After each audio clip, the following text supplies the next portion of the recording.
you here.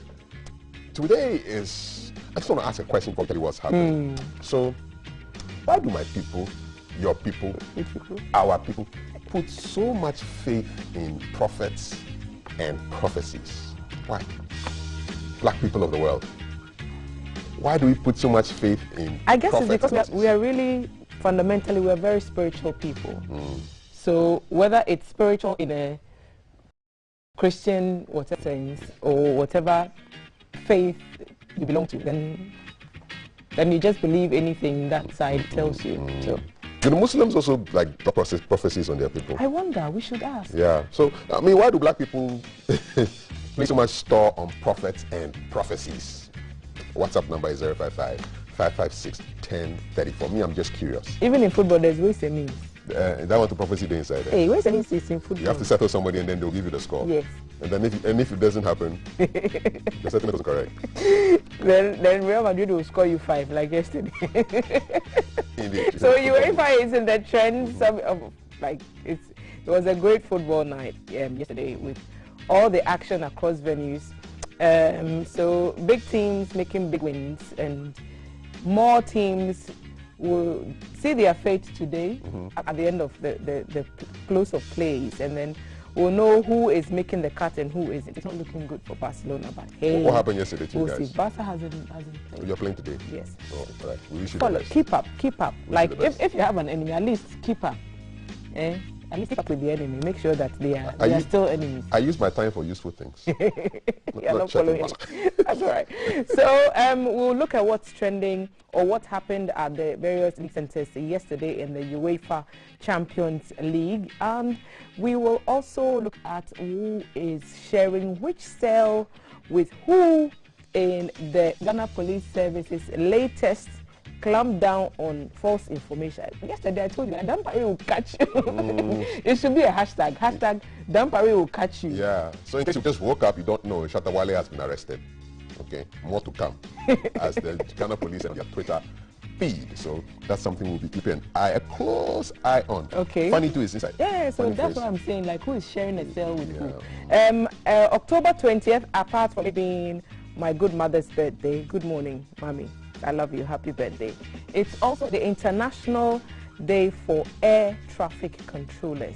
So you hear people when you talk about jobs at the airport, oh, I want to be a pilot, I want to be a cabin crew member or something. But air traffic controllers, they run the game. If those people down their tools, the flights are grounded. Yes. So we'll look at all that their work entails and what it takes to become one in case you're interested in a career in that field. So you don't want to miss that. And talking of strikes, there's another group of professionals who have been threatening to go on strike, and the activities affect me and you in the final analysis. So what's it like to be someone who works in a morgue, in a mortuary? I'll be having an ice-cold conversation with a gentleman on this show. So send your questions in if you're curious about the work of people who work in morgues and mortuaries. It becomes let me know. It becomes more profound. Is it the word? When you lose someone, and you find that you actually need these people to keep that loved one. Have you ever been to a morgue? I have. Okay. Unfortunately, I have this week. This week? Well. Was your first time? No, it wasn't. Unfortunately. Okay. So it's Val. What do you have for us? Right. On this side, good morning. On this side, on the trends, Shatawale is trending, Rest in Peace is trending, Erica is trending, Yanis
It's a good morning to you. Very exciting, very humbling for me to bring you the wisdom nugget for the day.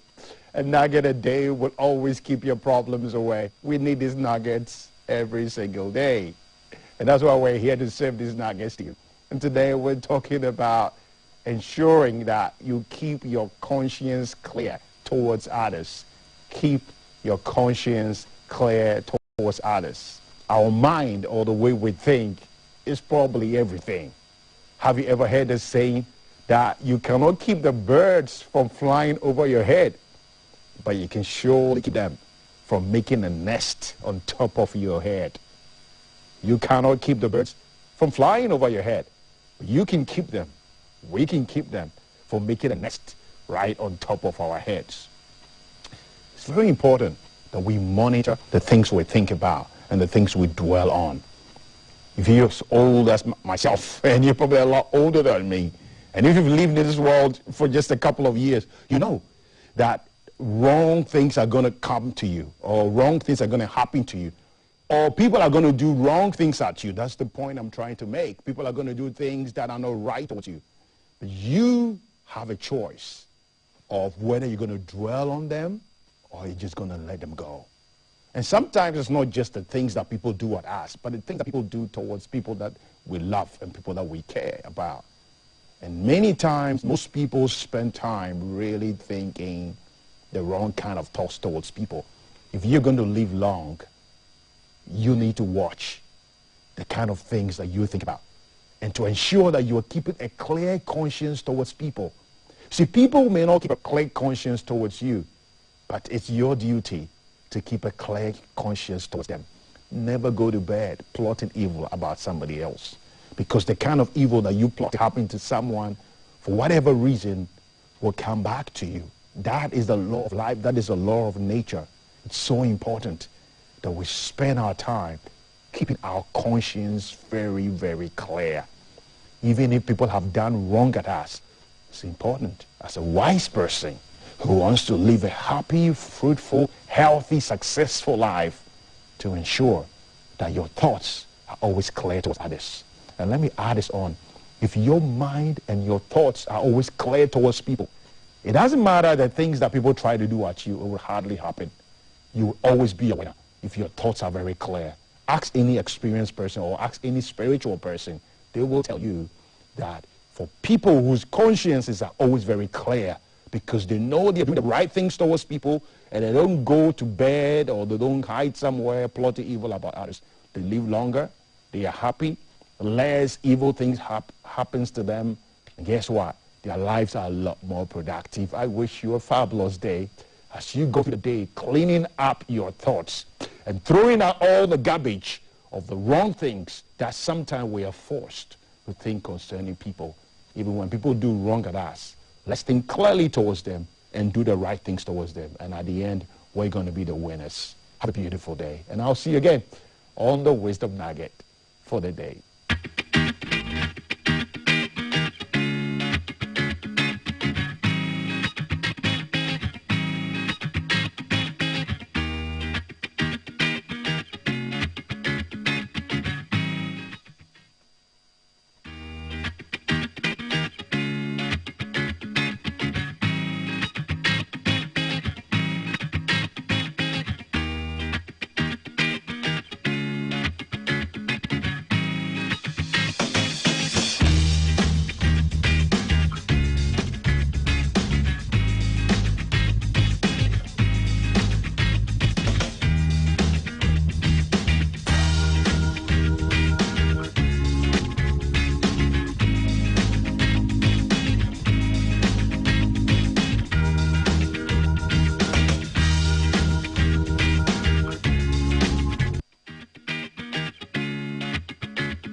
Thanks for on social media trends.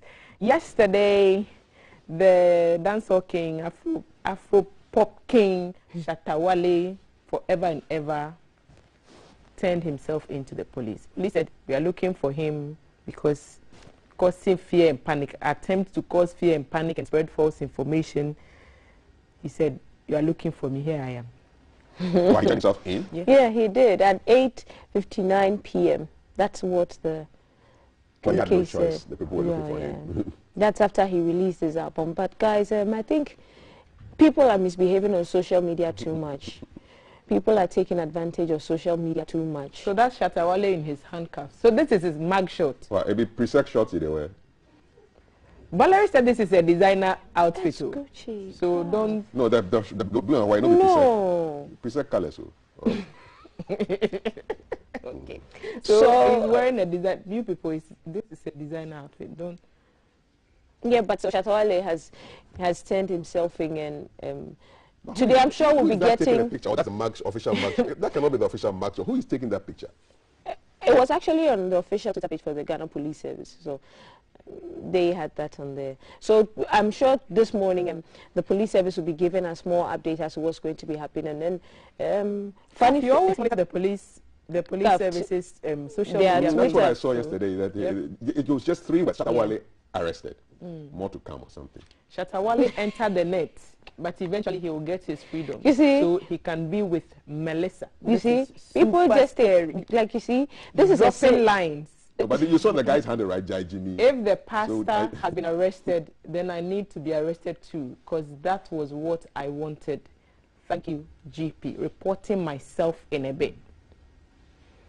Well, I mean, that's from his own. That's from Shatta Wale, Charles Niamam. Yesterday what he said was that he thought he wasn't safe. Because that's what happens, and when these pastors throw things into the air, it actually happens, and so he wanted to protect himself. But the speculations that people make these prophecies, and I'm using the quote again, prophecies, and then because of the chance that it might not be, especially if they know it's not from the big God, then they actually take steps to actualize the prophecy. Yeah, I mean, we've all seen those things happening, but that's what Kafui said. I mean, yesterday I was saying that if God has shown you something, is there a need to put it out on social media? Can you not go and see the person in private? Yeah. And so the pastor has caused all of this, and the people who keep putting it out and sharing it. Social media, we need to be responsible as social media men. When the day when Kobiche was here, the blogger, and we Googled SHS girls in Ghana, all we got were twerking videos of them. And then we did secondary school girls in the UK, and these girls were sat there writing. Yeah. I mean, we need to be responsible with our social media. I still stand by what I said. We need an IQ test before you have a social media handle. Well, what we also need is support from friends, especially when you are in trouble. And an amazing thing for me that happened yesterday is Funny Face sending shout out to Shatta Wale from the cell. You know, one man to another, one brother to another. You have to love this. So courtesy of GH Hyper, that's Funny Face on the left. Okay, yes. Let's have a listen. Hyper. You know what to do, GH Hyper, guess what? Me and homie there, you pick up Shatta Wale. You know they here. For now, I case small, but I will come back. If I come back, everything will be alright. Now, if you do me, my case will be light off, will be on and off. The morning time, I know they talk to anybody. This is me. The president say talk to people. The president control me. Okay, so there's a reason they call it cell phones, right? But are you allowed a cell phone in a cell? You're not. So how did they record that video? Well, they will face the consequences. You know the video. Look, Dampare will catch you. No. Well, they are still in police custody, so it's still under Ghana police. They haven't been transferred to Ghana prisons yet. No. So this is under police custody. Okay. Yeah, so this is Canterback. So on the flip side, the video is funny. I mean, you watch it and then you laugh. But on the other side, it is quite sad because we all know Funny Face is battling mental health, and I mean we are laughing, but can we just put ourselves in his friends, close friends, and family, how they are going to feel about this? So his wife is still married, right? It's Murky there, but I mean he has family. Yeah, I mean it's funny, but yeah. So and the thing with comedians is that when stuff serious stuff is going on, you can't really even tell Robin whether Williams, it's serious right? or it's a joke. Yeah. You know, I interviewed him once back then. He would say stuff and you say, but Charlie, are you being serious? And then I'm catching myself and thinking, why am I asking a comedian whether he's being serious? You don't know whether he's in character or out of character. Exactly. You know, And I think it's the same for TV and radio personalities. Sometimes all of us have have you know, a couple of days, and then the lights come on and Kofi's in your ears and says, I'm coming to you, and everybody. Yeah, it's like regardless what you're going through, you have to, once the lights come on, you have to show up, and you see it brings mental health into sharper focus. Satawale says he was traumatized and he felt like his health mentally was failing. Look, he didn't feel safe. We've seen maybe over 5 creative people in the creative arts industry who these pastors and prophets have targeted and said this and this, so and so is going to happen to you. I mean, your mental health, you just throw it out there because you think you're a pastor and you're allowed to say stuff. Do you think about what the person is going through? Confession. So shortly after Komladumo died, I got a call from somebody. He says, oh, he's pastor, so. I see something ahead. And you have to pray. Blah, blah, blah, blah. I said, well, thank you very much. Blocked him, that's all. Religion. Open with the masses. Yes. People are high on religion. Anyways, I mean, we could have this on for the next 30 minutes. I have no doubt at all. But big action in Uefa Champions League last night. Big results as well. PSG, Leipzig, 3-2. Atletico 2-3 against Liverpool. Porto 1. Milan 0. Dortmund was 1-0. Yep, wow. to Ajax. And you should see Ajax's Twitter page from last night. Like, proper trolling Dortmund. Wow. We score you. We have put Pepe in your eyes. Bruges lost to City 5-1. Wow.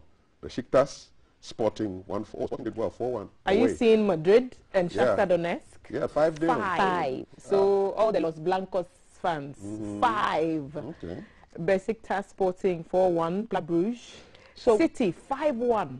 So. What games are coming up today? Today, United is playing. Barcelona is playing. So Salzburg will meet Wolfsburg. Barcelona will play Dynamo Kiev. Lille and Sevilla will also meet Manchester United and Atlanta. Then there's Zenit and Juventus. Benfica will face Bayern, Chelsea, Malmo, Young Boys, and Villarreal. So all those matches coming up later on today in the UEFA Champions League. What are your predictions?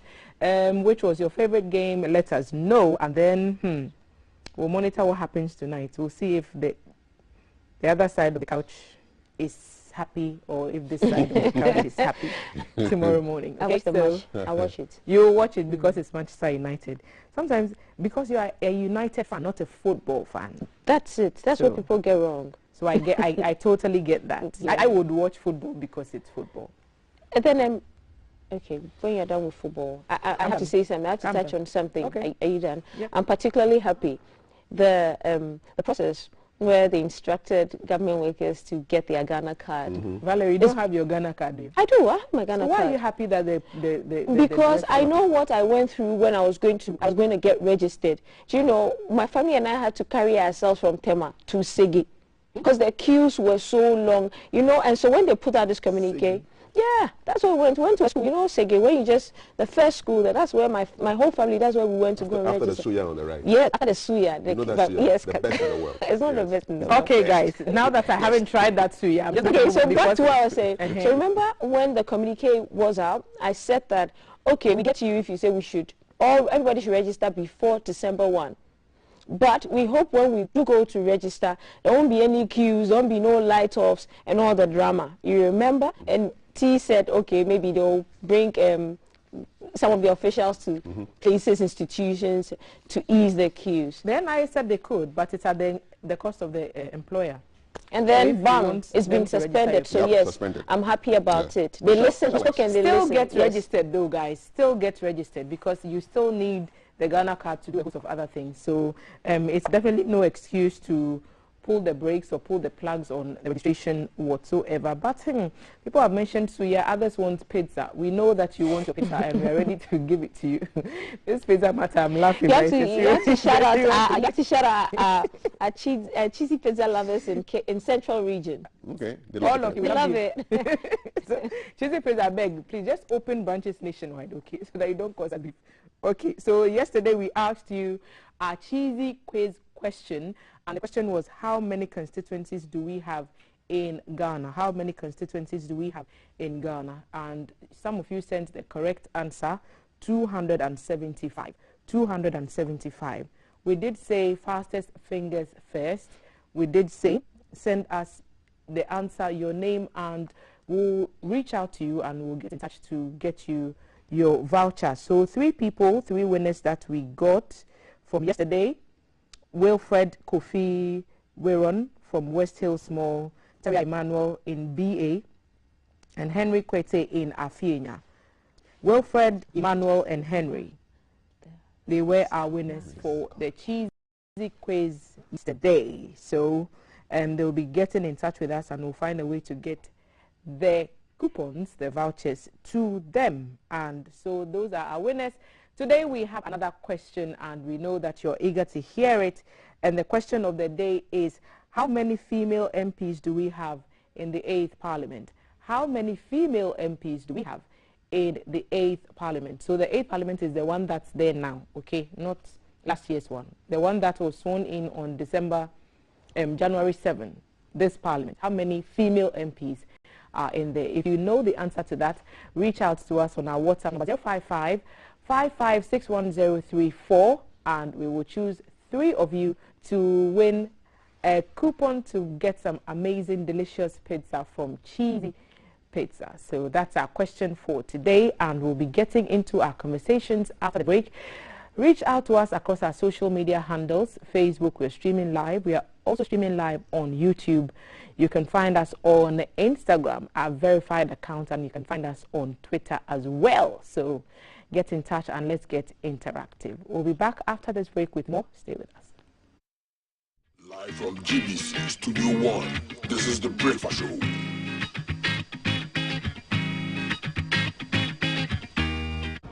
Yo, Magadune and Yagadu, no be here, crowd. How well do the adolescents understand reproductive health? How is peer pressure affecting the youth negatively? Do you know many boys and girls enter adolescence undernourished, making them more vulnerable to disease and early death? How safe are the youth understanding the natural changes happening in their bodies? It's time to enable positive dialogue. Join us on YOLO Talk and let's get it.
Breakfast Show.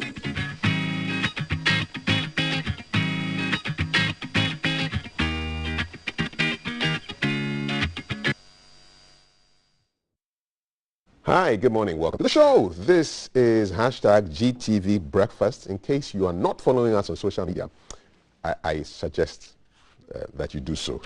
Go to YouTube, go to Facebook, look for Ghana Broadcasting Corporation, and just follow us. That is that when you leave home, in case you're watching us right now and you leave home, you can still follow what is going on. It's as simple as that. Look for Ghana Broadcasting Corporation. Today is International Day for celebrating air traffic controllers. There's a big conversation coming up on the show. We're also looking at the Minerals Commission and what you need to know about mining the responsible way. It's on this show. The WhatsApp number is 055-556-1034. You could win pizza by letting us know how many female MPs there are in Ghana. So top news, of course, Shatta Wale arrested. But then the backstory to that is that there are a lot of prophecy stuff going on. And I asked the question, why are people so interested and have so much faith in prophets and prophecies? Before my big conversation this morning, I just want to give a couple of responses.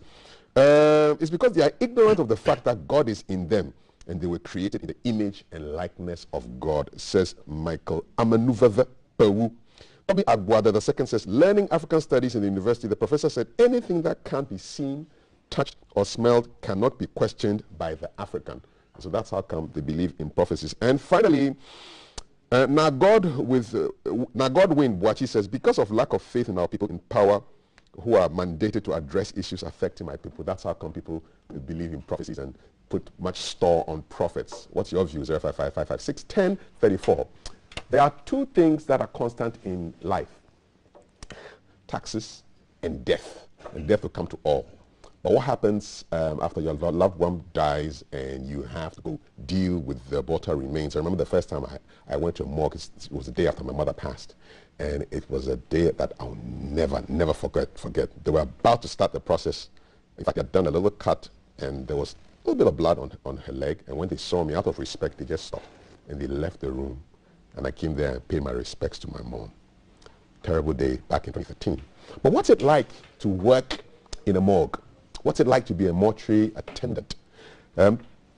All those questions will be answered this morning. My guest is Mr. Richard Kofi Jordan.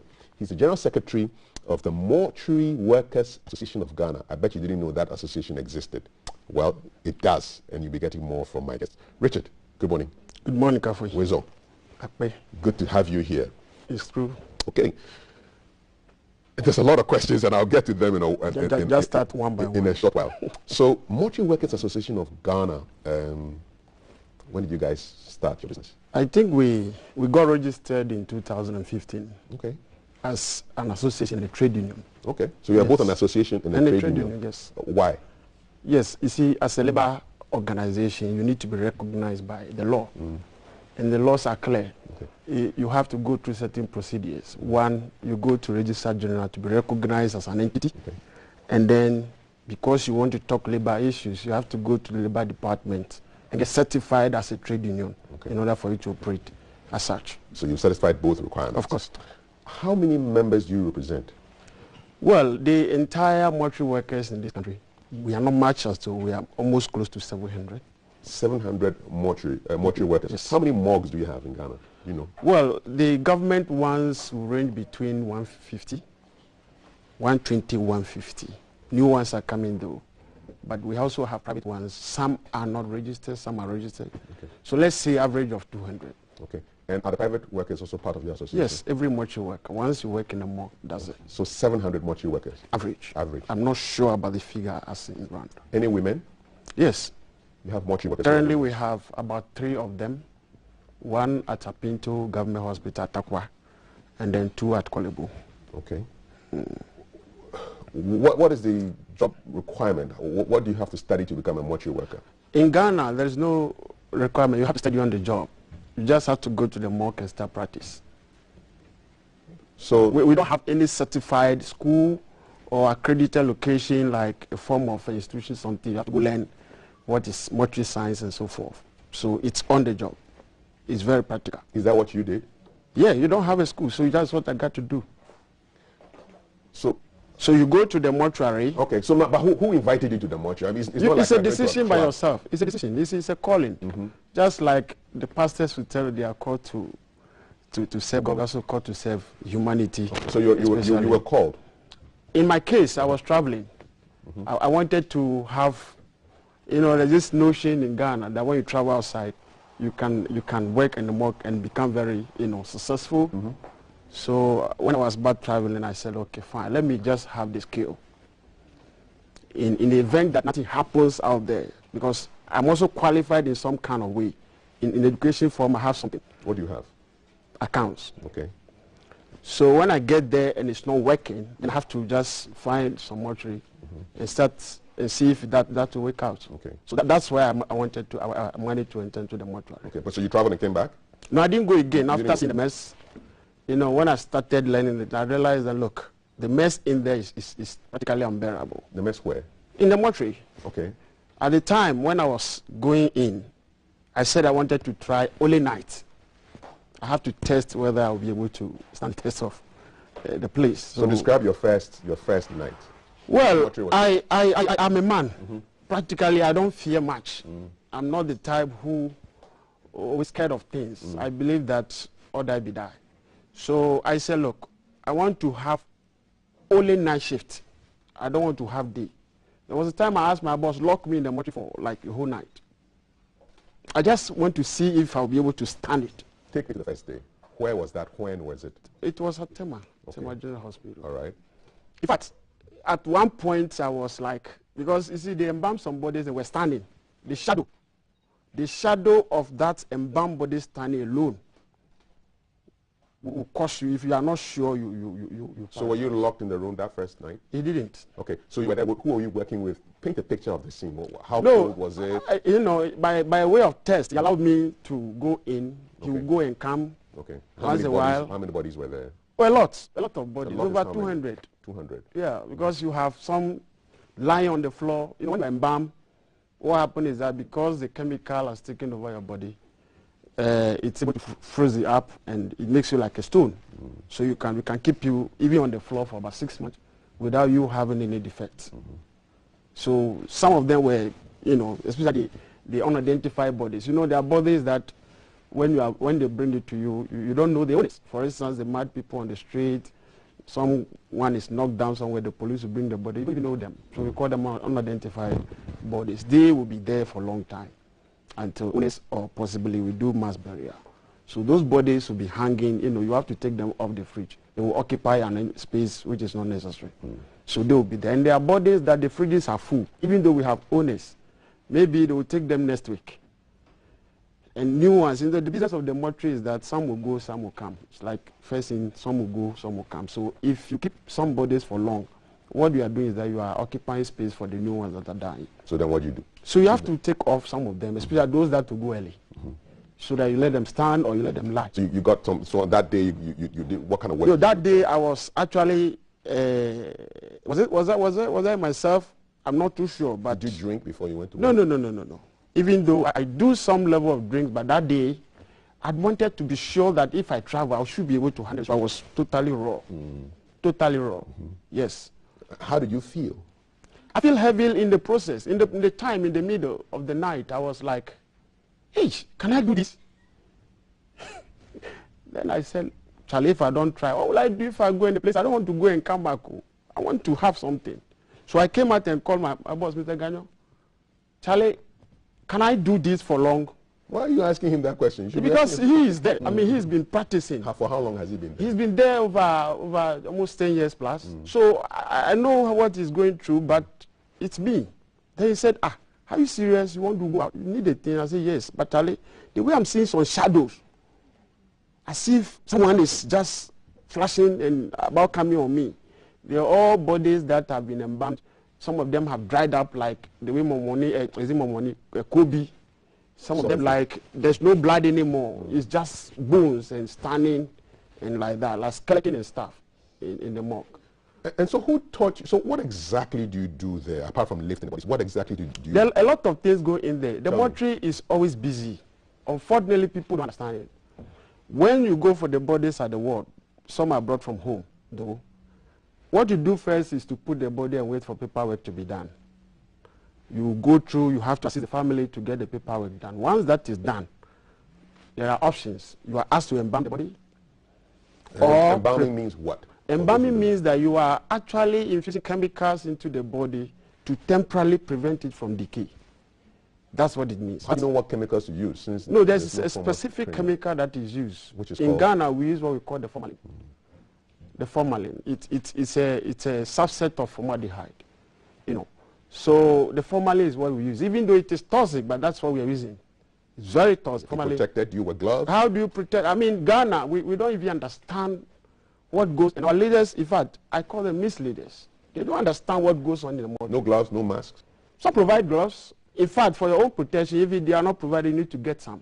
You need to buy one. Yeah. So paperwork is done, the paperwork is done, and the options. And then you keep the body, you ask to embalm, then you go through the process. Some of them, because they are messed up. Because what do you mean mess up? I mean, you know what it means. Somebody I don't who know is, what it means. What is you know, getting to near death is an experience which is sad. Some of them, because they have pampers and stuff, they are messed up from the ward. And you have to remove the pampers first. I mean, do the cleaning and bathing of the body before you even do the embalming.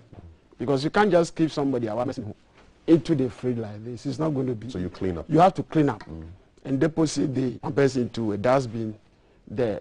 You know, some of them, because of their nature, disposed nature, let me call it traumatized nature, they will have to go through a lot of, sometimes they bring somebody, they have to move out first. You have to move out? Yes, you can't. They can't alone, the nature of the body, they almost half disposed, smelling, the whole place is messed up. You just have to go out and then think about what to do and come back. It's a very serious thing that goes on in the mortuary. So after you have embalmed the body, you know, dead bodies don't talk. So you got to do everything yourself. Yeah, it's not the human being where you say, "Charlie, move your head here," or "What is wrong with you?" No, you have to do everything. And if you embalm, you have to leave the body. And sometimes that is where the problem. Most of the mortuary guys have got waist problem as I speak. Why? Because of the weight. Because of the weight. And you see, mortuaries, they are not employing a lot of people into the mortuary. It is assumed that at least 1-2 people can even do it. It's not true. Because to lift a body, I have seen a body where even 4 people, one here, they could not lift. The body is so huge, gigantic human being, to the extent that when you put your hand, well, you leave it. And in Ghana, we don't have any lifting equipment or something. Everything is manual based. So you can understand what we go through every day. Waste problems. Waste problems, the chemical problem is very serious. Most of us can't see properly because of the effect of the chemicals continuously, because every day. How long is the shift? As in? When you come to work in the day, what time do you close? I mean, you close at the mortuary. You don't close. Even when you are with your girlfriend, you can be called that, look, you got some dead bodies around, come pick them. It's 24/7. Did you have a girlfriend when you were working as a mortuary worker? Well, you should have a girlfriend. Every human being should have a girlfriend. It depends on the girlfriend who is Did you have a girlfriend? Yes, I have. Did she know what work you were doing? I have girlfriends. Girlfriend. Did she know what you're doing? My mother even. Let me not go to my girlfriend. Because I was traveling to, my mind was not even on my girlfriend. The comment is not my input. It's not necessary. Did she know that you were working in the morgue? I told her that I was going to try something, but she knows I was traveling, so I needed it. But she didn't know you were working in the morgue? No. You didn't tell her? She knows that the guy is an accountant, so... Why didn't you tell her that you're working? It's not a pleasant place to work. Women don't like dirty things and nasty things about men. They like beautiful place. They like men who work like you see Kafui, sitting down with a nice tie. They like it. They are not very comfortable to tell they are working in a mortuary. I don't think our sweetheart would like that one. But your mom, when you told your mom? My mom was very close with me. In fact, my sister don't want to talk to me. My mom said, how can I take you to school? You want to go and work in the morgue? I didn't tell them I was traveling. That's the fact. I hid it from them. That I wanted to use. No. I didn't tell anybody. You know, Africa, we have some beliefs there. Once you saw I come, I say work. So I didn't tell anybody that this is what I wanted to do. So when, I don't know who told my mom, in a way, someone communicated out, they saw me and I'm working. We said, are you normal? I said, why? He said, look, how can I pay your school fees? You want to go and work in the morgue? I said, Mom, why do you have to chastise me? I mean, you should rather listen to me. My sister called me straight for a look, because she's also an accountant. She said, why do you need Jumana? How did you feel when your mom was telling you this?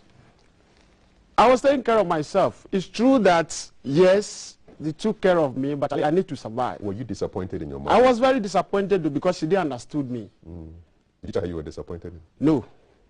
I was trying to convince her. I tried to convince her that, Mom, this is just something I wanted to have in a way because things are tough in Ghana. Did your buddies know, those who you studied accounting, did they know that? Yes, even I was going to do it to my colleague accountant, who finally, he didn't have space. He was not accepted to come and learn. It's not that he wasn't, he was ready to do it. So if I want to be a mortuary worker, what do? I have to link up to somebody like you? Yeah, you have to go to the morgue. And just present myself? Present yourself. Probably they will take you to the facility. The administrator of the medical soup, if you have to do it formal, then they have to endorse that they have accepted you to be part of the morgue, and then you go through the training. How long does the training take? It depends on your ability to capture. It's not fixed. Minimum time. The fast learners, how long do they take? Like me, maybe 1 month, 2. Yes. You get a certificate at the end of your training? Who gives a certificate? If the administrator thinks that, oh, you have learned something here, and he wishes to give you something, he might give you what we call a testimony, something, attestation, something small, like, oh, this guy was here within this period, and that he has learned to embalm and has gone through the training for this particular period, and so forth and so on. That's what happens. But many of them know. You work with chemicals. How do people know what proportions of chemicals to use if there's no training? It's practical. You need to be available. You need to see how it is being done. Is that educated? You don't need to be educated to know how to drink water. But your body is not drinking water. Yes, but there are measurements that you got to know. Unfortunately, that is another training that we need to go to. Because, you see, some bodies, or some people take more chemicals than others. For instance, there are chemicals, for instance, if somebody has diabetes and she died, it's difficult for even the chemical to go through. So you need more of such chemical to be able to preserve such a body. That's why it's important we are able to tell what actually killed the person. Some bodies are small, and once you put in a small gallon, it goes. Maybe just a small one, that's it. And to even identify the vein is another thing. That's why you need to go through the process of training.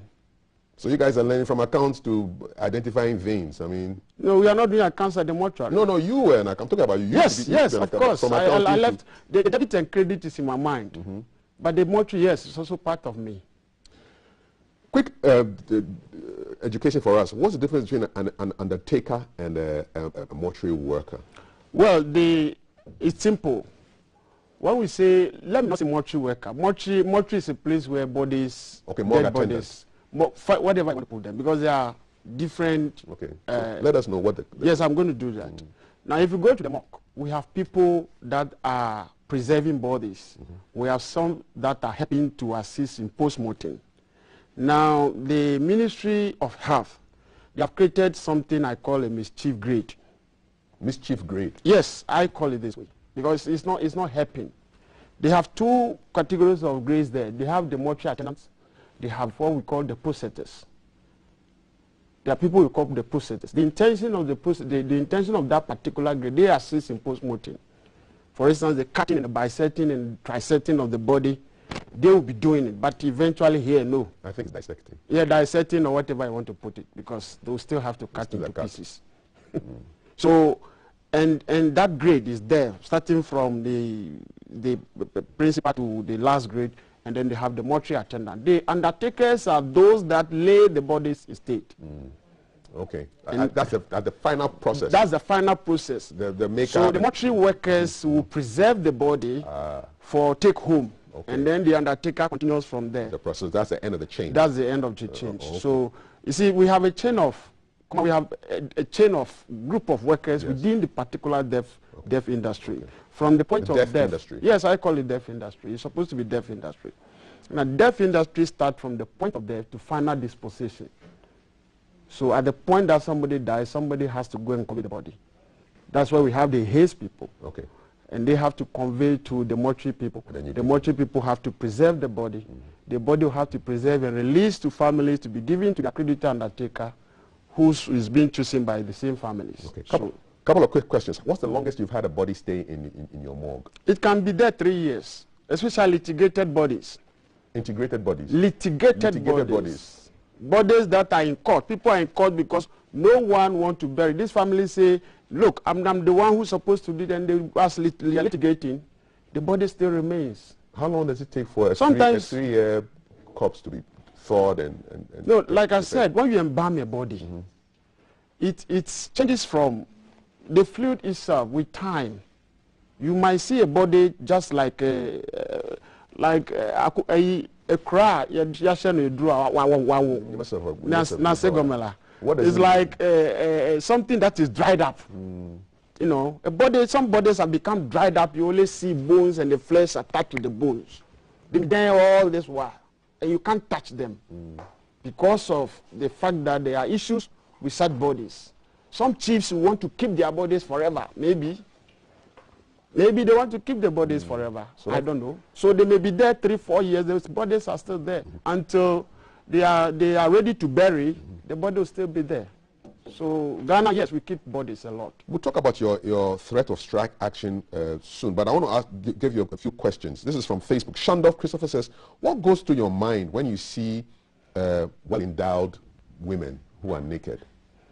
Well, it's common sense. I mean, well-endowed woman, how is she going to explain what you mean by well-endowed woman? Big boobs But every man likes something nice.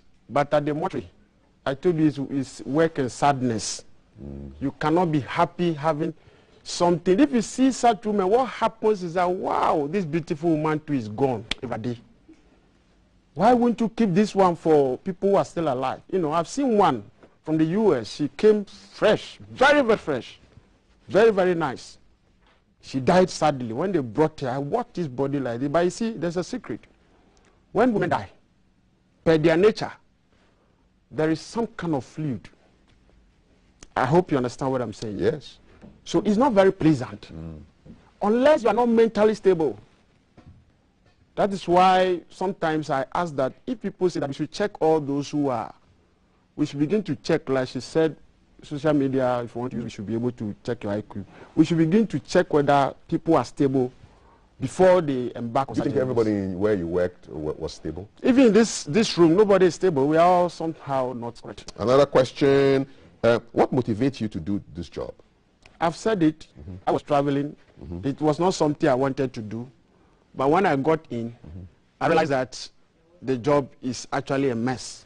Okay. So I need to do it and help others. Is it true that some of these morgue attendants have sex with corpses? No. I've said it already that it's a notion. It's an assumption that once you have beautiful women coming to you, you might want to take advantage. There was a story like that in the news. Was it a fake news? A couple of years back. Do you have evidence to back it? No, the person was actually saying, but so you think it's fake? That guy is supposed to be in jail. You see, when people say some things, find out whether they are correct. I wonder, that guy is from, the guy who was interviewed was from actually Cameroon. Why should we have Ghanaian mortuary attendant? You have not interviewed them. You go to bring somebody who is a Cameroonian, you interview, he's telling you stories that do not exist. That you have, before you be trained, you have to go to cemetery and sleep as part of your training. All these things do not match up. It doesn't perm up. What has surprised you most in your work? A lot of things. A lot of things. I don't know which one to pick, but a lot of things. The most surprising thing? How people are dying. Look, I wept one day at Kolebu, not because I wanted to. A young man like me and you just moved from the house, newly married, beautiful son, nice, beautiful queen, moved from the house to his banking hall, sat in his chair like this. That is the end. And when they brought the body to the morgue, the drama that the wife was causing actually made me weep like a baby. It is not pleasant to work at the mortuary. There are a lot of things that will make you surprised. And I don't know which one you want me to pick. That was quite a surprising one, though, quite sad. Yes, very, very sad. And you see, it is continuous. The mortuary is a continuous sadness place. You don't laugh when somebody is grieving. So you've never, you're not happy when you're working? No. Why do you work at the morgue laugh and be happy? You play music, is there music playing while you are doing your work? Well, you can play. It's individual thing. Some people put radios, it's normal, they want to hear matters and so forth. But in the embalming room, If outside the mortuary room, yes. But inside the mortuary is solely sadness. Smoking? No, you can't smoke in the mortuary room. Drinking? You can't drink in there. You might drink partially outside the mortuary. Let's say there's a room, maybe they bring you some drink. But I don't advise that drink. In our law, it's not allowed that people should drink during working hours. Okay. Even though some conditions would demand that you nearly have to take something to survive that environment. For instance, let me give a practical example. 2 or 3 years ago, there was an accident at Kintapo Highway where about 60-something bodies, remember? Some big accident. Yeah, because there's a crash with tomato, something. I remember. I was in Kintapo then. I just left about 10 minutes when the accident happened. Over 63 bodies were deposited at the morgue for 1 man. Then he became traumatized. He called me and said, General, I am confused. Then I told him to lock the place and go home. He should release, he should go and touch the wife, have social, and then he should be thinking about what is next. Because it can be very, very, very, very key. It's a high-stress job. I'm telling you. Let's go into your threat of strike action. I mean, when I read this story yesterday, I was worried. That's why we have you here. You should not be worried when people declare strike. It's a good tool. And the law allows that when you are not treated well by GBC, you should try to show your displeasure of the treatment that the employer is giving you. How are you being treated? What is the issue? We for all this while, until the coming in of the association, you never heard of the mortuary workers. But they were actually being alienated. In fact, they were denied a lot of their rights. Their rights were taken away from them all over the place. Just because we have people who have been, we've charged with governance who do not themselves, should I say they are greedy or it is in their nature? What's your issue? What do you want? A lot. Name it. One, in fact, compared to other professions, which I will not do, I have never compared to anybody. What do you want? Money. If you want me to put it direct, want money? How much are you guys being paid now, averagely? I don't want to go into the average because I told you there's a mischief grade. Okay. In that particular sector, which we will have to iron it out and make sure there is. But if you say you want money, how much do you want? No, we have negotiated something. Last year, November, we had an understanding with government, endorsed by both parties. 3 allowances were approved. 2 has been paid. It is paid to only 1 group of the workers I'm talking about. Another group have been denied, which are the processors. Meanwhile, the agreement is that all mortuary workers are supposed to be paid, taking effect from January this year, 2021. So that level is there on our neck.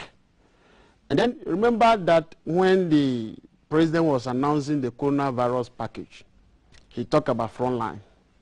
You cannot take away morgue as not being frontline. You are super frontline. If a super frontline. Okay. And so you didn't get your frontline allowance? No, not at all. Okay. In fact, it was agreed that we do a reconciliation of the list because then the Ministry of Health has claimed that names have been presented and that they have paid.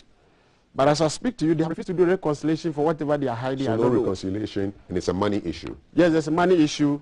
There is an issue of protection of the workers in terms of how they handle bodies at the morgue. DPs have been denied all over.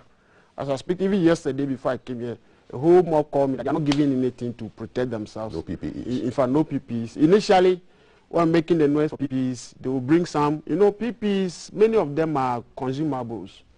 And so when you do them, you have to get. And if you bring one and you don't bring, then it means you are not providing. So no PPEs, money issues? Money issues, the coronavirus payment, which they have refused to do so. Issues about, let me go into one. We don't have much time. Yes. So when is your meeting to resolve this issue? In fact, as I speak to you, we have drafted a letter to be sent to various authorities who are charged with the responsibility of resolving the issue. Why did you send a letter there before you threatened to go on strike? What we have said is that we still have issues that are pending. And if government does not respond quickly, because we have done a lot of lectures, we have taken all the avenues, we've gone through the process. But before you even strike, the law allows you to give your employer and the National Labour Commission 7 working clear days telling them your intention. Okay. So when is your deadline beyond which you go on strike? If no action? I'm not sure if I'll be able to tell you, but in the next 2 weeks, anything is likely to happen. And 700 workers are likely to go on strike? In fact, all the mortuaries will be closed. if you don't get your action done. Yes. Okay. In fact, let me be frank. We have never shown the true color of mortuary workers in this country. What we have done is threat. Now we implement it. Because that's the decision we have taken, that now we have to implement the real action. At least for just about 2, 3, 4 weeks. Because now coronavirus bodies are all mixed up in the morgue. And everybody is taking risk. About 15 to 16 of our members have died from December to now as I speak. From corona? I'm not sure. Because you see, post-mortem, who does the post-mortem properly? Okay. Like our district hospital, who does it? I'm surprised you didn't talk about training for your people as we are wrapping up. Yes, the training is there. You see, there's an act of parliament passed in 1998, you know. There's an agency now. There's an agency now called MOFA. Yes. Mortuaries and Funeral Facilities Agency. And they will be training you guys? Yes. Okay. In fact, their mandate is supposed to train, supposed to regulate, supposed to license even the practitioners. Okay. And take control of all this death thing. Right. From the point of death to final disposition. So the training part, I don't want to go into that. They'll regulate. Even, yes, exactly. Okay. They are there to do it. All right. They are seeking approval from Parliament to get this done and all that. So I want to leave that for them. But that is important also. Very, very important. Richard Kofi Jordan, I wish I could talk with you the whole day on this. You're the General Secretary of the Mortuary Workers Association of Ghana. Is there anything I haven't asked you that you want to say before I end this? Well, let me just take the opportunity to thank our mortuary workers in this country for their contribution to Mother Ghana. I'll call them that anytime they see us talking about the strike, they should fully be involved. In fact, we want to really show who we are and show it well this time around. My last question. Anytime you're working with the bodies, do you think one day that will be me? Yes, even today. I was thinking about how I'm going to be handled. And that's, yes, even today. When I wake up, I watch my children and say, hey, assuming I go now, what happens? And dead bodies everywhere. The way people are dying, even scaring me. Every day, young people, 28, 30, young women, young men. What is happening? So it scares. But that is what we have accepted to accept. But it's scary when you see people are dying more. You don't know what is coming. Do you have hope? Hope for what? The future. They say the world is coming to our end. So I'm not sure if we should be hoping for anything. Otherwise, you should hope for your life, that you do good all the time. That's all that you should be hoping for. Richard Kofi, General Secretary of the Mortuary Workers Association of Ghana. Akbar. Akbar Haman. Kafri. Hashtag GTV Breakfast. From matters of death to matters of life. Valerie, take it away. Right, Kaf. Everybody's quite touched in the studio. Everybody's, whew, Charlie. Okay, so the hashtag to follow, guys, is GTV Breakfast on all our social media handles. And we are live on Facebook. We are live on YouTube. We're also live on DSTV channel 278. The hashtags to follow again are on Twitter and then on Instagram, GTV Breakfast. If you want to send us questions, submissions, anything about the show so far, you can also do that via WhatsApp number 055-5561034. The show is interactive.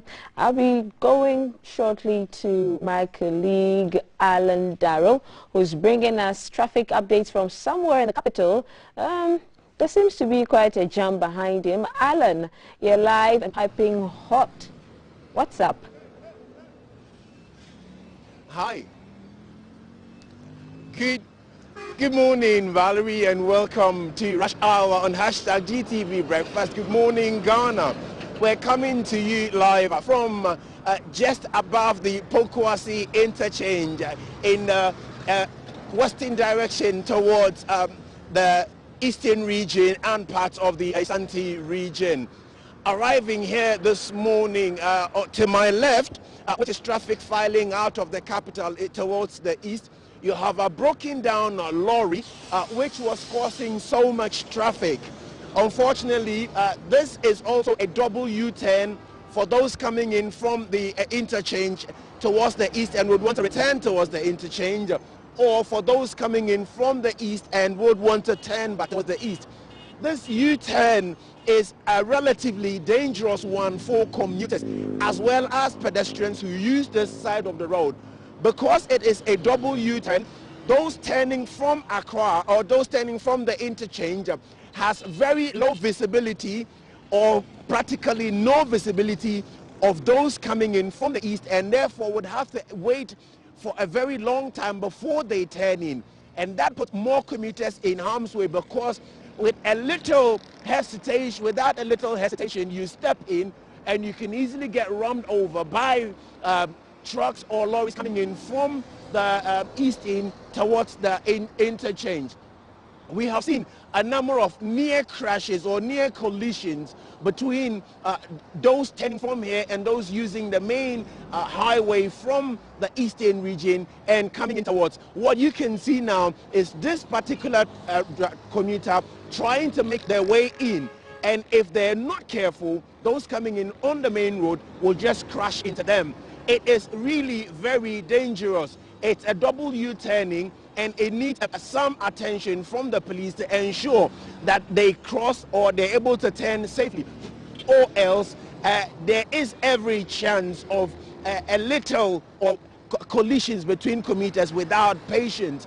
What makes the U-turning, or what makes it even more dangerous, is the bad nature of the road at this U-turning. And because of that, those who are turning from coming in from the east and would want to turn back towards the same direction would have to avoid a certain big manhole or crater sitting between those of them who are turning from there and those of them who are coming in from the overhead. What that means is that they'll have to turn all the way into the outer lane in order to be able to turn safely onto that main road. And that again puts them in a near collision mission with those who are coming in after the Pokuase interchange.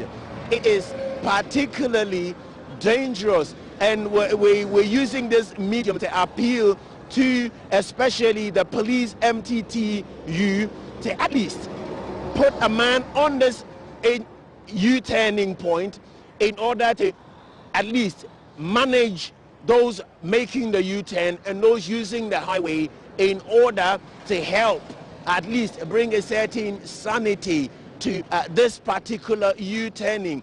It is a U-turn, but because it's a double U-turn, it makes it a little dangerous for commuters who want to take advantage of the U-turning in order to get back onto themselves on the main road. Now, we're bringing into your shot the actual pothole or manhole we mentioned earlier, and a taxi's just blocked our view on there. And so just when it moves, we'll bring you shots of that, and then we'll see how best that can be dealt with. This pothole is particularly massive, and that is basically the reason why drivers will have to do a deep turning in order to get into the onto the main road heading out into the east of Accra, and that will take them towards Amasama and part of the eastern region. I guess the busy nature of the road this morning will mean that we may have to necessarily avoid that because it's a busy morning, and getting a full shot of the pothole will mean that we'll have to stop traffic somehow, and we will in turn put ourselves in harm's way. And so as much as we can, or for however much we can bring to you, we will only do what traffic flow will allow us this morning. But yeah, we're trying our best to get you that shot. It may be just for a few seconds, but that is what it is. We're coming to you live from the Pokuase enclave, and this has been Rush Hour. Thank you very much. Alan? Thank you for bringing us those updates. So that was my colleague Alan Darrow looking to us from the Pokuase Interchange Enclave with traffic updates. So guys, what's the traffic looking like where you are? Are you heading towards the office? Are you dropping your children at school? Let us know what the traffic situation looks like. And also, what's the weather looking like where you are? Is it sunny? Is it rainy? Do we need to carry umbrellas? Let us know so we tell everybody else. The show is made possible by Awake Purified Mineral Water, Shield Acrylic Paint, Adonco Next Level Energy Drink, and later on the lifestyle segment of the show is by Kindness of Airtel Tigo. I'll be connecting very shortly to Jay, and Jay is in my shot. Jay is around the Liberation Road near the airport bypass. Jay, you're live, you're in a shot. What's happening?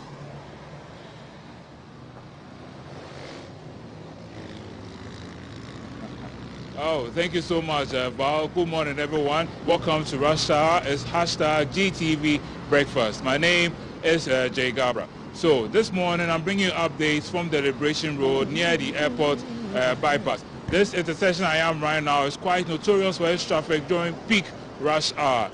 Indeed, there was a time I was hanging out at the mall, and my dad called me all the way from Takoradi Airport and says, "Son, I'm coming to Accra. Pick me up from Kotoka in 30 minutes. And I told myself, oh, I'm at the mall. I can be there and wait for you before you even arrive. It will surprise you people that I was stuck here for a while. Indeed, my dad landed before I got to the airport, which is quite serious. Apparently, all this is because for approximately 6 months now, the traffic lights in this area, all these traffic lights you see, are not working. So if you look around me, you'll see that the traffic lights are not working at all. Apparently, when they were fixing the cameras on the pole here, there was some wire interference. So the traffic light, the lines cut. So they've not been able to fix the wires that connect to the traffic light. So even though the cameras are working, the traffic lights here are not. So you realize that even for not only vehicles, even for pedestrians who are crossing the road, because the traffic lights are not working, they have a hard time using this section of the road. And fortunately, the police are here all the time to help navigate traffic. So you see them here, and I want to commend them for that, because it can get very dangerous at this intersection that you see, because turning from here, heading to the Polo Heights and using the airport bypass road, it can become very dangerous because of the highway.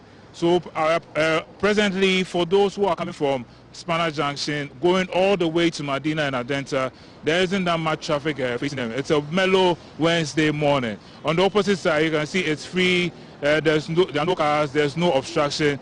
If you look on the airport bypass as well, you can tell there isn't any traffic on that section as well. So you see the police who are here on their toes, making sure the traffic flows as smoothly as possible. And then moving forward, you can tell for those who are heading into the central business district, for instance, they may be heading towards Accra, they could be going to Circle or 37, any of those places.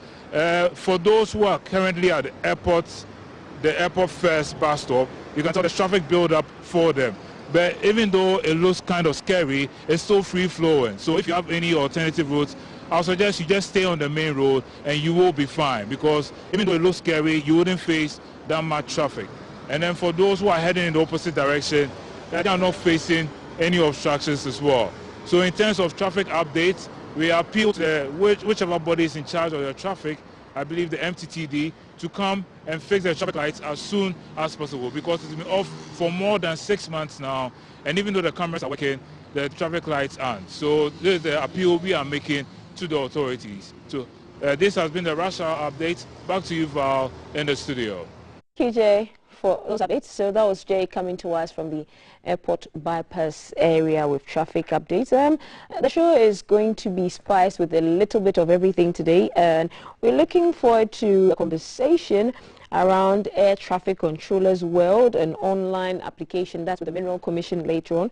We'll also be looking at how to win souls through rap music, and Kaf will also be sitting down and having a conversation on what's trending on newspapers and the newspapers, and that's on the headline segment. And later on we'll go to the Ashanti region, where we'll connect with our regional correspondent, and that's where we are keeping an eye from today, guys. So we'll take a quick break. The hashtag to follow is GTV Breakfast. Live from GBC Studio 1, this is the Breakfast Show. Yo, Magadu and Nyagadu, you know be here, crowd.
Thank you. You just caught me typing something there. Yes, it's normal. That's how we do the work. Good to have you here. Good morning. And this is a big day for those who work in aviation. International Day for celebrating air traffic control. There's a conversation coming up with Thelma later on. Also, Minerals Commission will be here, our Wednesday morning guests. And winning souls through gospel music, that's something that Valerie will be dealing with. Just gone by was a conversation on what's it like to be a morgue attendant. And there's a comment here on 055-556-1034 from Amadeus. He says, Charlie, your morgue guy is too much. The morgue issue is serious, so let's not take them for granted. Their issues must be addressed. And I'll take another one on 055-556-1034 after I have done a conversation with my guests who are in the studio. So on my far left, I have Anochi Frimpong, who is a lawyer and a historian. Good to have you here. Thank you. Excellent. And I also have the Dean of Studies and Research at the Institute of Local Government Studies, Frederick Ejaku Odro. Good to have you both. Good morning. Fantastic. Let's dive straight into the stories. You can follow our stream. If you're leaving home right now after the more conversation, you can follow us on Facebook and YouTube. Just look for Ghana Broadcasting Corporation, and then you can follow us. So I have a couple of papers here, and I want to start with no Ghana card, no salary. Accountant General reverses directive. So the Controller and Accountant General's Department has put on hold its directive to public sector workers to register with the National Identification Authority by December 1 this year or forfeit their salaries. So a meeting was held between the government, represented by the Ministry of Employment and Labor Relations, and the Controller on one hand, and the leadership of organized labor representing public sector workers on the other hand. So issues arising from this: no Ghana card, no salary. I'll start with Mr. Odro. Were you expecting this decision? Well, I mean, I'm not surprised, considering what I thought was too much noise about it, especially coming from the trades union Congress, I mean, and their affiliates. You think they were making too much noise? I believe so. Because let us begin with, much of those who were even talking were not involved in that. You see, there is a point in this country that we seem not to be talking about. I mean, if you look at public sector workers, there are barely 600,000 involved. I mean, I heard GPRT talking. None of their members were involved. And I was asking myself, so what's the beef of GPRT? Is it in solidarity with another trades union? But the fact of the matter is that over the years in our public sector salary administration, we've had this ghost name syndrome. This is something that is eating up so much of our public funds, and everything must be done to overcome that challenge. I think if there was any problem, let us discuss extending the time to ensure that people have ample time to get it. But I believe that it is a must that everything we do to ensure that government only pays for people who work for it must be done. So you are sad that it appears the government has been pressured to put the thing on. Well, the government doesn't even come in. This is purely, let us treat Controller and Accountant General as an entity by itself. They are responsible for the payment. They came out with, they issued the notice. And now, if it is a question of giving people ample time, say 2 additional 2 months, for them to get the cars, so be it. But I don't think they should back off from that activity. Okay, to their credit, they say they suspended put it on hold. Do you think they could have done better consultation before they came up with this 2-month deadline? Better consultation. I don't really, sincerely, I don't get it. What is the big deal? Every staff worker in the country must have the card. What better conversation that they should sit down with trade unions, because workers are going to be asked to produce to get their cars. I've heard arguments that the NIA is not sufficiently decentralized, and so workers are going to spend a lot of time chasing up this card, and previous experience has borne this out. You see, let us even go to voter registration. More people used the NIA for registration for the last election than any other card, telling me that indeed those working in public sector stand a better chance of registering more than any other group. So if we have people who may be living in, difficult to reach areas who are making a case, I'm all for it. But we need to establish is that if it is mandatory that every worker state worker for the state should have it, so be it. So be it. We should make it, we should create them for everyone to get it. If the time is too short, let us extend the time. But we must have it. You must have it. If that can solve that problem. That's Mr. Dro's view. Mr. Frimpong, do you have a different view from Mr. Dro on this no Ghana card, no salary directive that has been suspended for now? Yeah, I believe that when it comes to employer-employee relationship, the first thing we have to talk about is the constitution of that employment. And we refer to that as a collective bargaining agreement. I can assure you that the national ID card has no bearing whatsoever on employment, no bearing whatsoever. And so therefore, if the state wants to institutionalize it, then taking into consideration the fact that we are more than 30 million, and you would wish that every adult person would procure this ID, then it should be something that would flow constantly and continuously. And as my colleague said, it must be brought to the doorstep of employers, of students, of workers, of everybody. For example, in the case of lawyers, I know that an agreement was made that lawyers in Accra would have to drive all the way to reach headquarters of the Ghana Bar Association to get registered.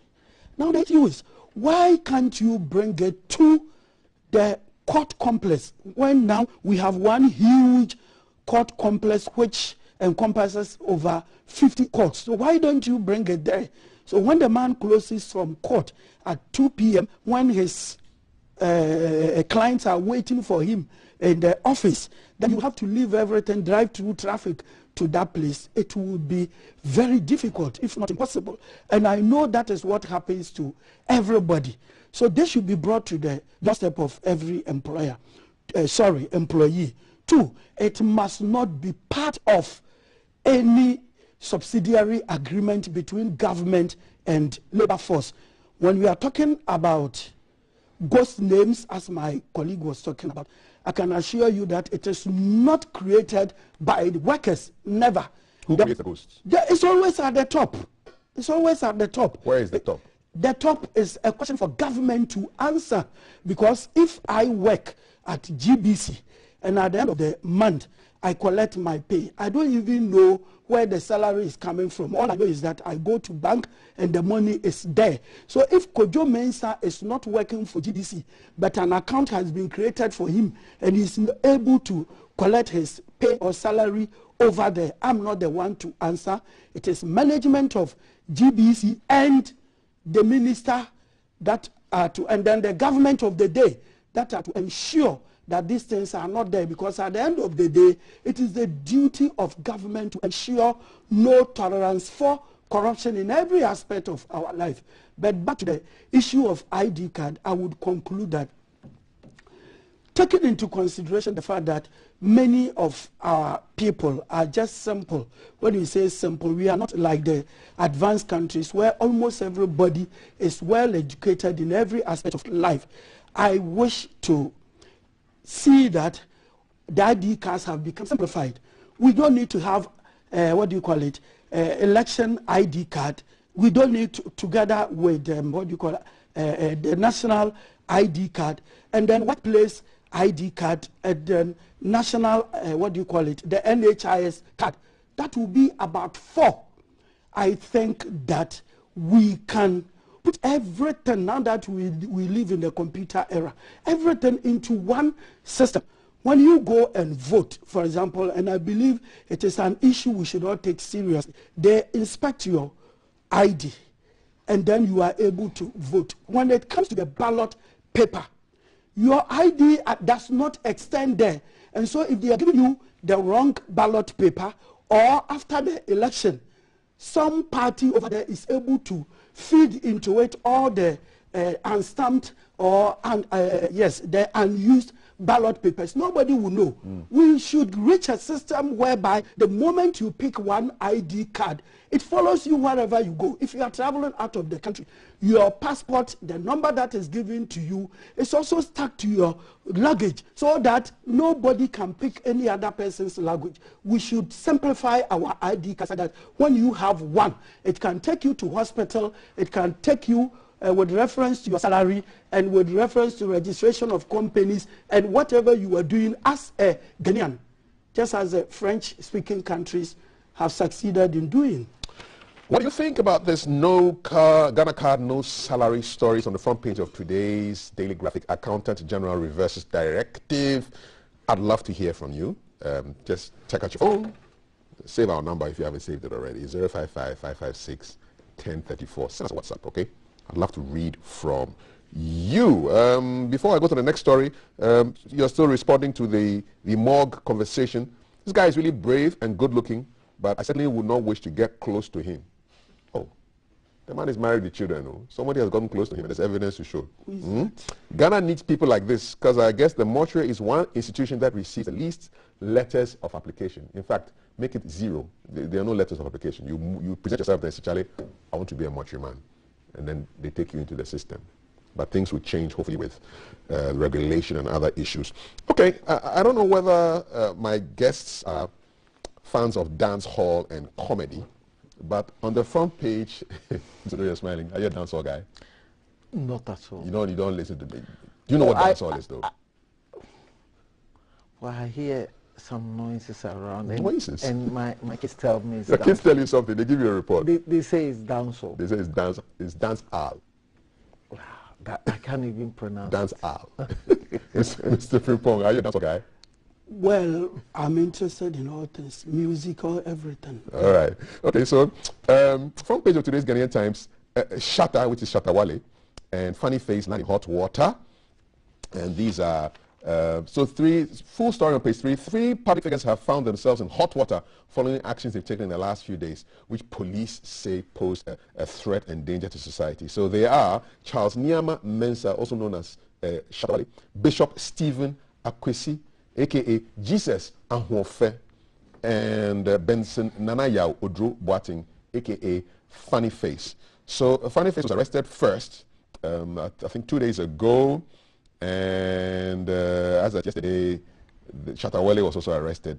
The bishop took his term in counterpart in the afternoon of yesterday. Well, the bishop basically issued a prophecy that Shatta was going to be shot on the 18th of October, 2 days ago, which is also the anniversary of the shooting of Lucky Dube in South Africa. And Shatta disappeared. There were rumors that he had been shot. As for another Funny Face, it was a threat that he was issuing on social media. The police have acted very swiftly to take care of situations. I'll get your comments on this in a short while, but I just want to read a statement from the Ghana Police Service titled, and it's on Facebook. Police have arrested Charles Nyama Mensah, probably known as Shattawale. Police have arrested him after we publicly declared him and one other person wanted. The suspect, Shattawale, turned himself in Tuesday, 19th October 2021 at 8:59. He has been arrested to assist the police in investigations for his alleged involvement in the creation and circulation of information intended to cause fear and panic. As stated in previous statements, the public is advised to desist from publishing false information capable of disturbing the peace of the country or risk being arrested and prosecuted. Lots of comments there on the police Facebook page. Police seems to be really on the ball these days. Don't you think so, Mr. Joe? Yes, I think they have been very proactive in this sense, and I'm very happy about it. I think that the cases, the 3 incidents are all different. If we take the case of Funny Face, I feel I have a lot of sympathy towards him. It seems the gentleman is having some level of meltdown, if I can put it. And especially as we are also observing mental health month, I think we need to be very careful with the state of our mental health in this country. I think during the whole of this year virtually, Funny Face has been in the news for all the difficult reasons. I wouldn't say wrong reasons. Yeah. I think it's somebody who needs a lot of support for his health. And I am not angry with him, but I believe he needs a lot of support from the health system, from his own social circle. Is contact back the place for him now? I doubt that will help much. But at least immediate steps to ensure that he had threatened to kill somebody and perhaps also take his own life. That means he's not in the right frame of mind, that he needs every health support. I don't think he should be treated as a criminal. He's not a criminal. From all that has happened in recent times. When it comes to this... The pastor. Let's go with the pastor first.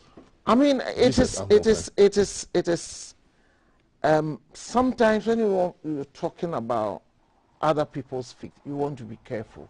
But there is this industry of, I call it Jesus Christ industry, that we have all manner of people coming into priesthood. If I find it difficult even to call it priesthood. So what businessmen? If it's an industry, this might be it's a business-minded people, right? Some of them, I mean, I believe, it's my belief, so I'm expressing my Yeah, please, go ahead. I believe some of these people are quacks. They prey on individuals. They have cult following.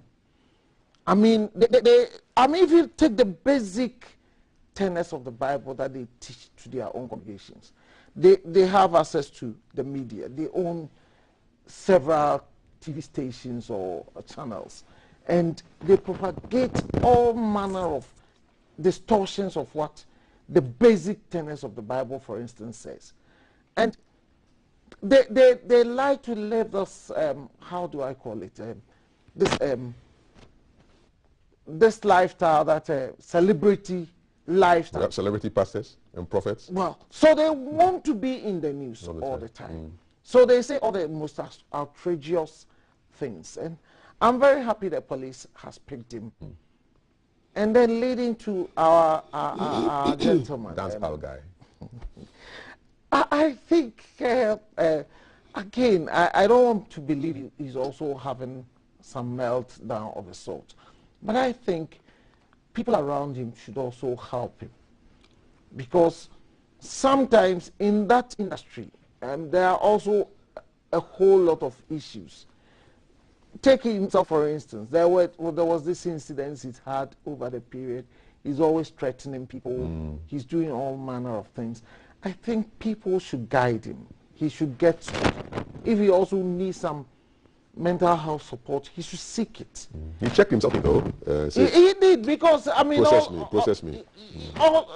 It may be... You see, he might even have thought through some of these things. He may even think that, let me do this. This can come up. It just boosts my... because it's global news. I mean, I was reading about it on BBC Pidgin this morning. So sometimes they do some of these. You know, in that industry, they have what they call beef. Beef. Oh, your children have been telling you a lot of things. Oh, well, you have no choice. You don't know dancehall, but you know beef. You live with them, so these things come up. But the interesting thing is they pick up unnecessary quarrels. They do things for them to be trending. Okay. And sometimes they do it without thinking about repercussion on the society. Look, there are so many young people who follow him. Yeah, millions of followers on Twitter, millions, on all Facebook, over. everywhere. Yeah. I mean, I'm not a fan of his type of music, but whatever happens to him, somehow, if I go on Twitter, it's going to appear in the trends one way or the other. Okay. It's going to be on the news. Now, it's not just on social media. It's on mainstream news, media. So it's counterpart for him, where he is now? I think, in addition to that, I also plead that we also look at some care for him. Okay. Sometimes it's a cry for help. Okay. People may be doing some of these things. You think they just want attention. Right. But it may be a cry for help. Could be a cry for help. Your messages are coming in on this. I will read them. 05556 1034. He's got a lot of followers. A lot of followers, yes. Mr. Fupong, let's look at the legal angle to this. issuing a so-called prophecy against somebody's life, I mean, can you take that to court, and can you process somebody over that? I would say yes, and I would say no. The yes is to the effect that if it is true there is something called prophecy in practice, then when it is revealed to you, just as it happened in the case of this small boy in the Bible called Samuel, who was living with a big prophet, you know. When God revealed to him Israel was going to be defeated and even the prophet was going to be killed together with his children, Samuel did not go out shouting to the public. It became a message between himself and that prophet. So he went one-on-one. One-on-one. And I believe that is a very matured way of doing things. And so if you are Jesus Amofe and you think that somebody called Shatawale is going to be shot or something like that, that you look for any avenue where you can meet Shatawale and discuss it with him. So in such a situation, there is no way that you will call for a prosecution. In a situation whereby you publicize it, then I believe that even Shatawale himself could bring an action against you. So Shatak, in theory, could sue this Ahonfe chap? Certainly. For what? Information you are giving to the public about him, because the moment you make such information about him, it can well be that another person who wants also to be famous, like John Lennon, the Beatles. Somebody wanted to be famous, so he killed the leader of the Beatles. Anytime you mention his name, you will remember the person who shot him, or in the case of President Kennedy. So I believe that to be on the safer side, even Shatawale could have brought an action against him in order to decipher, for the court to know why such a statement. And because we don't deal with spiritual things in court, then he will be made to pay some damages to him.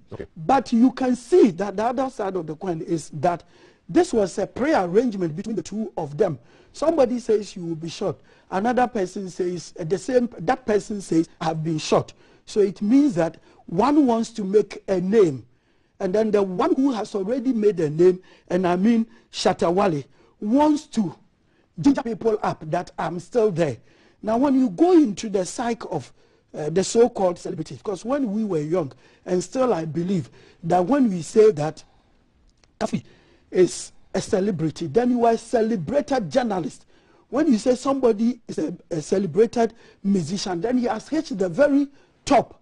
But now what we know is that anybody in the arts industry singing or acting is called a celebrity. Well, let us accept that.